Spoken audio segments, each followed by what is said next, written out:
Bago kayo magpaalis, kailangan nyo munang basahin yung batas na binigay sa amin. Ganito. Respeto lang kailangan Ganito lang. dito. How about the status quo? Wala pa kaming na-receive nung status quo. Bakit akong nireceive ng flag office? Sir, di ba dapat bago kayo pumunta dito, kompleto kayo? Dapat bago kayo pumunta. Eh bakit to walang status quo? Wala kayong ano? Ano? Written? Status Or, quo. Saan? Kaya nga, wala kami natatanggap. Ay, kaya nga po, sana kompleto kayo.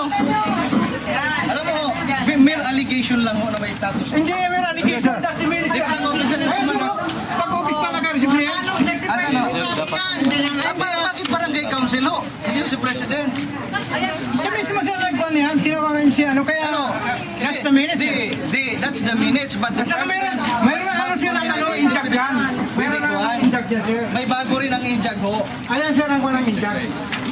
Ito based on that allegation. This is a mere opinion of the performer.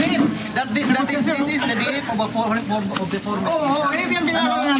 Wala kami sir na ano na. Based on the mere allegation. Itong allegation na may verbal Bakit hindi nyo status. kayo basahin? Kasi allegation yung sinasabi ninyo. Ang allegation na sinasabi ninyo, kailangan bigyan kayo ng mga batas.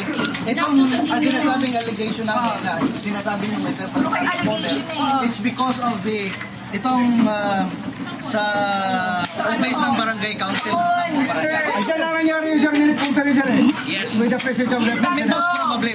Oh, eh bakit nagano siya ng inject?